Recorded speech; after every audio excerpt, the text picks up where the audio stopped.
তো গর্বে বুক বাঁধুন ভারতীয়রা। ভারত ব্রিটেন থেকে ফিরিয়ে আনছে নিজের 100 টন সোনা, মানে 1 লাখ কিলো সোনা।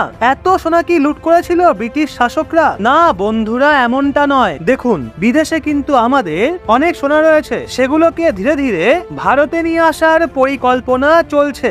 ভারতের সোনা আবার ভারতেই ফিরে আসবে, ভারতের অনেক পয়সা বাঁচবে। এখন আর বাইরের দেশগুলোয় নিজেদের সোনা রাখার প্রয়োজন নেই। রিসেন্ট যে আর্টিকেল প্রকাশিত হয়েছে যে আরবিআই 100 টন সোনা ব্রিটেন থেকে ভারতে ট্রান্সফার করছে, তো সেক্ষেত্রে ভেবেন না যে ব্রিটেনেই সোনা আমাদের থেকে লুট করেছিল আর সেটা আমরা ফিরিয়ে আনছি। তো দেখুন, এমন কোনো ব্যাপার নয়। ভারত নিজের ইচ্ছাতেই অনেক সোনা বিদেশি ব্যাংকে রেখেছিল, কিন্তু বিদেশের ব্যাংকে কেন? কারণ ভারত নিজের এখানে রাখতে ইনসিকিউর ফিল করত। ধরুন, যদি আপনার কাছেই কিলো কিলো সোনা থাকতো, তাহলে কি সেগুলো আপনি ঘরে রেখে দিতেন? অবশ্যই না। তখন আপনিও ভয়ে সেই সোনা কোনো না কোনো ব্যাংকের লকারেই রাখতেন, যাতে আপনার সোনা সুরক্ষিত থাকে এবং সেই সুরক্ষা প্রদানের জন্য ব্যাংক আপনার থেকে নির্ধারিত একটা চার্জ নিত।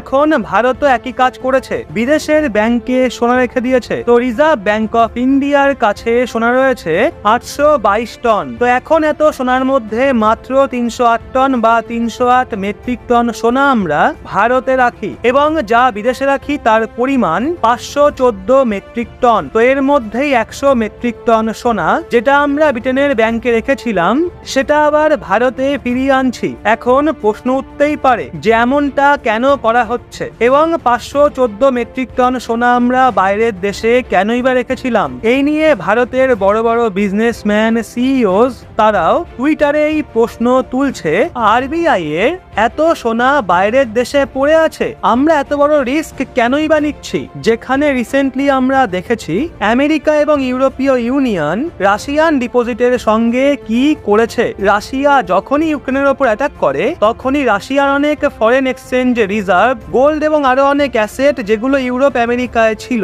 সেগুলো সব সিজ করা হয়। এরকমটা তো তারা যে কোনো দেশের সঙ্গেই করতে পারে। ধরুন, যদি আমরা পাকিস্তানের সঙ্গে কিছু করি, তাহলেও তো তারা আমাদের সঙ্গে এমন কিছু করতেই পারে। তখন কি করব আমরা যেই সোনা ফিরিয়ে নিয়ে আসছি, সেটা আমরা ব্যাংক অফ ইংল্যান্ডের থেকে নিয়ে আসছি। ওই ব্যাংকে ব্রিটিশ শাসনকাল থেকেই অনেক সোনা স্টোর করে রাখা ছিল, এবং তখন থেকে আজ পর্যন্ত অনেক দেশ রয়েছে তারাও তাদের সোনা ব্যাংক অফ ইংল্যান্ডেই রেখেছে। সবাই এই ব্যাংকটাই কেন বেছে নেয়? যদি হঠাৎ করেই দেশে কোনো প্রবলেম তৈরি হয়, ইস্যু ক্রিয়েট হয়, তো তখন ব্যাংক অফ ইংল্যান্ডে আমাদের গোল্ড সেফ থাকবে। এইভাবে এই ব্যাংকের ওয়েবসাইটে গেলেই দেখবেন, সেখানে গর্বের সাথে বলা আছে আমাদের গোল্ড ওয়ার্ল্ডে আপনি 200 বিলিয়ন পাউন্ডের সোনা পাবেন। সেই সাথে এটাও বলা আছে আজ অবধি কি ব্যাংক অফ ইংল্যান্ড থেকে সোনা চুরি হয়েছে? একদমই না, কোনো দিনই না। চুরির চেষ্টা করা হয়েছে ঠিকই, কিন্তু কেউই সাকসেসফুল হয়নি। সেফটি অ্যান্ড স্টেবিলিটির জন্যই অনেক দেশেই ব্যাংক অফ ইংল্যান্ডে নিজের সোনা রাখে। এখন ভারত যে নিজের সোনা সেখান থেকে নিজের দেশে ফিরিয়ে আনছে, এটাকেই বলে কনফিডেন্স। আরবিআই এর নিজের প্রতি ভরসা রয়েছে যে সোনা এখন ভারতেও সেফ অ্যান্ড সিকিউর থাকবে। আর আমরা কেনই বা নিজেদের সোনা বাইরে রেখে প্রতি বছর বিদেশি ব্যাংকগুলোকে চার্জ পে করব? কিন্তু এখন ইন্ডিয়া এতটাই আত্মবিশ্বাসী যে নিজের সোনা নিজের দেশেই সেফ অ্যান্ড সিকিউর রাখতে পারবে। ভাবুন তো একবার, 100 টন সোনা সুরক্ষিত রাখার জন্য আমাদের কত মিলিয়ন ডলার চার্জ প্রতি বছর পে করতে হতো।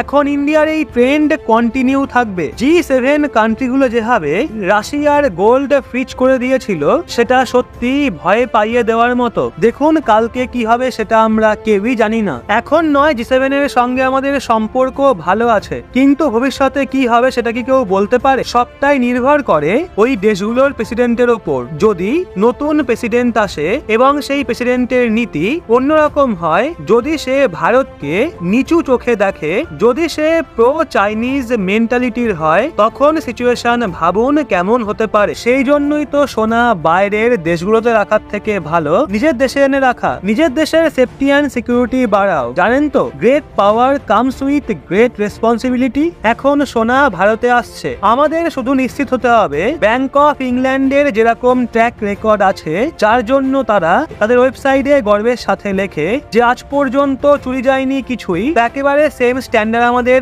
ভারতেও রাখতে হবে, নয়তো চুরি করার জন্য তো চোর আছেই। আর হ্যাঁ, আরেকটা কথা, ভারতে সোনা রাখার কস্ট কি ইংল্যান্ডে সোনা রাখার কস্টের সমান হবে নাকি কম হবে, সেইটা তো আগামী কয়েক বছরের মধ্যেই বোঝা যাবে। এখন ভারত যেই সিদ্ধান্ত নিয়েছে সেটা ঐতিহাসিক, শুধু দরকার সেটা সুন্দরভাবে বাস্তবায়নের। 1991 সালে আমাদের আর্থিক অবস্থা এতটাই খারাপ ছিল যে দেশের সোনা বাইরে নিয়ে যেতে হয়, কিন্তু এখন পরিস্থিতি একদমই ভিন্ন।